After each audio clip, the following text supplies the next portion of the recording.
Hey folks, Dave Kudrak here.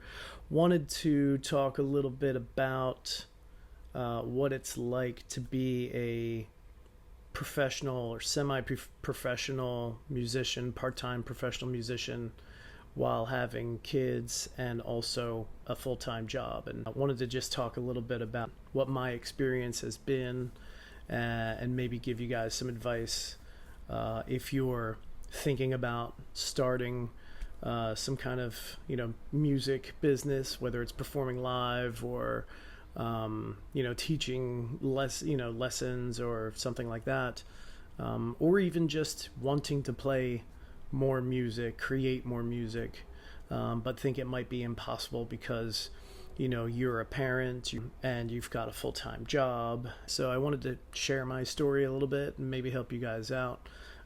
Granted, everybody's situation is different. Hopefully you'll get some inspiration or some ideas from this video. So let's get into it. A little bit more about me. As I've mentioned before in previous videos, I've got two little girls. My youngest will be turning 9 on Tuesday. And my older daughter is 10 and a half. So they're 19 months apart. It's always been a challenge having them so close together. Sometimes they are the best of friends. Sometimes they are each other's worst enemies. So, but I'm sure all you parents can relate to that, no matter how far apart your kids are. So I am divorced. I'm a single dad. I share custody with my ex-wife 50% of the time, right? I have my kids half the time. She has them half the time. So, I do try to book as many shows as possible on the weekends that I don't have the kids. And then on the weekends that I do have the kids, and I also have my kids a few days during the week as well. On the days that I do have my kids, I try to only book like one show on that weekend. So if I have my kids Friday, Saturday, and Sunday, I may try to only book one show like either that Friday or that Saturday or whatever. And then for that night, I will either get a babysitter, or sometimes my ex-wife will help out and watch them for me, or another family member will watch them, or I will bring them with me if they're fairly well behaved 90% of the time. And if it's a kid-friendly place, like I know this may sound weird, but like a lot of breweries or wineries are very kid-friendly. You go, at least here in South Jersey they are. If you go, there could be families running around, kids and all that stuff. So if it's a kid-friendly place, I'll bring them. And of course I bring stuff for them to do, like I'll bring my iPad, or we'll bring games, we'll bring crafts. My older daughter loves to craft, so we'll bring whatever craft supplies she needs. And then I get there a little bit earlier to not only set up my stuff, my equipment, but then also get them set up and so they don't have to bother me so much while I'm playing. And then my kids like to sing, so I will bring them up with me for like a song or two, and that usually gets the crowd going a little bit when they see my two little girls come up and sing with me. So they enjoy it. The crowd seems to enjoy it. So, and the venues all have seem to enjoy it. I don't think I've come across a venue yet that has had any kind of negative response of me bringing the kids. But again, I don't want to bring them every single time. Especially places that may not be appropriate. Like if I'm playing some, dive bar until midnight or something, I don't want to bring my kids there, But anyway, I like playing dive bars, so shout out to dive bars. It's not a bad thing. I'm just saying I wouldn't bring my kids there till midnight. That's all. So in addition to bringing my kids to shows, and I will also get a babysitter. One important comment I have about babysitters is that you should do your best to try to book a show that's gonna, at the very least, cover the cost of the babysitter, right? I remember when I first started gigging, there was a musician that I was friends with, and I saw his schedule, and I remember making a comment to a friend of mine, but I said to my friend, man, this guy plays like 20 gigs a month, like he's gigging all the time. And that friend's first thing out of their mouth was, well, he's probably not a good dad, right? And I was like, really? Like, wow. Like, that kind of hit me hard. It was before I had started gigging, and I had hopes of, one day playing as many gigs as this guy does. And then when my friend said, well, he's probably not a good dad, I was like, oh shit, well, I don't want to not be a good dad. You know what I mean? So like, did that just kill my dream of, playing gigs and making money, making legitimate money? The point of that story, I think, is to not let anybody else's opinion shape what you want to do with your life in general, right? I wish I had learned that when I was a kid.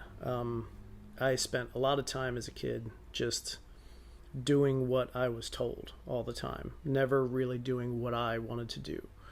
And it took me almost 50 years to learn that it's my life, right? And I can do with it whatever I want, right? I can play music, I can work a full-time job, I can have kids, I can do it all. Now, I've been talking mostly about my experience playing live gigs. That may not be your journey, right? Maybe you want to make music, make original music and release it out into, the world, and hopefully make money that way. It may not even be about money. Maybe you just want to make art, and that's great. That's great. I do music, number one, because I love it. I've always loved music. I've always had dreams of being a rock star. Of course, at age 51, that ship may have sailed, but I'm staying hopeful. Who knows? But I am treating music as a business, right? I'm trying to build something from it.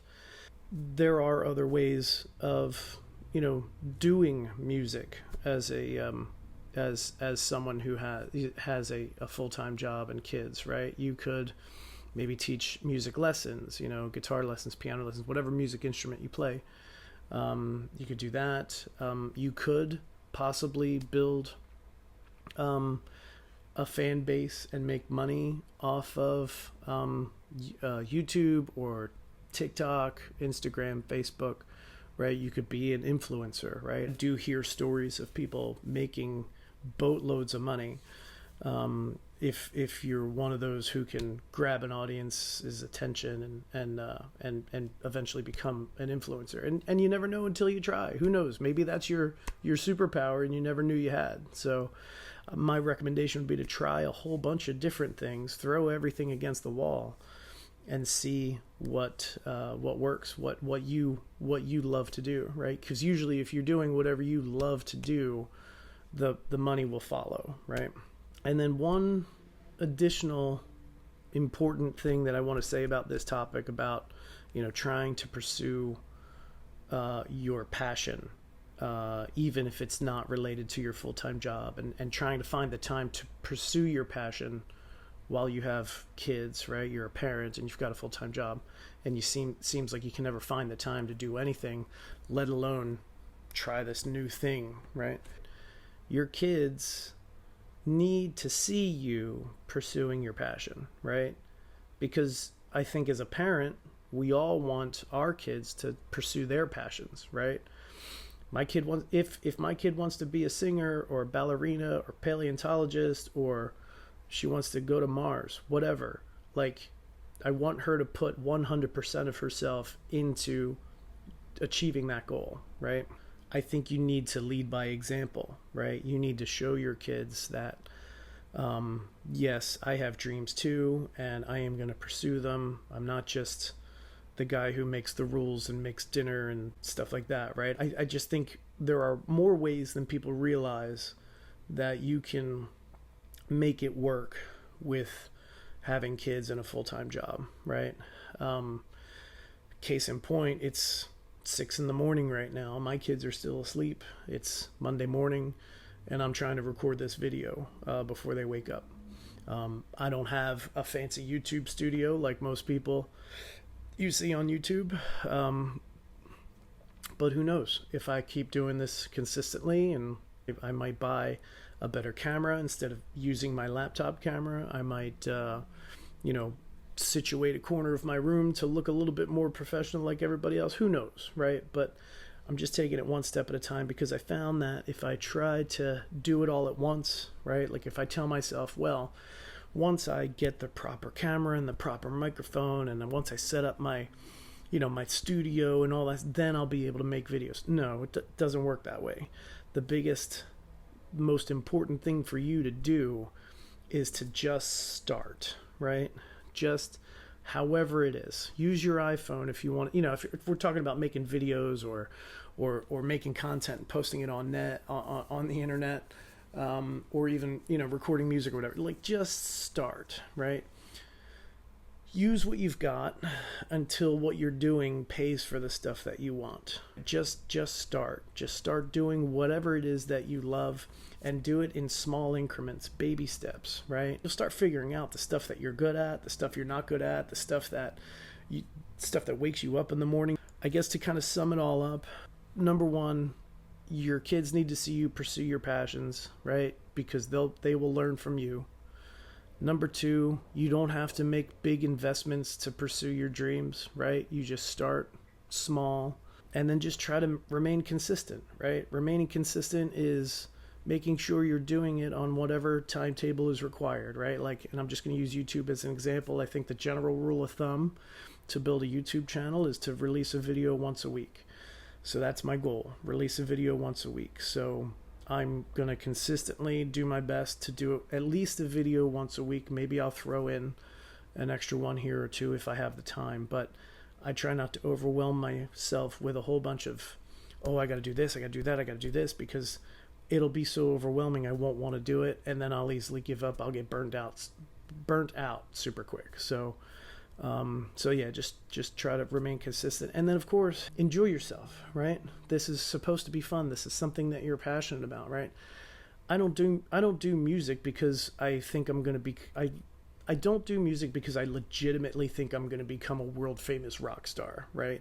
I do music because I love doing it. I've always loved music. I've loved listening to music. I loved kind of dissecting music. I loved playing music when I eventually learned how to play music. I loved singing it, like all that stuff, right? I love everything about it. Yeah, anyway, I think I'm rambling now. I don't want this video to be too long. I really appreciate you guys watching and subscribing, and if you can, hit the like button and hit the bell for notifications so you know when I upload a new video. Thank you very much for watching, and enjoy the rest of your day.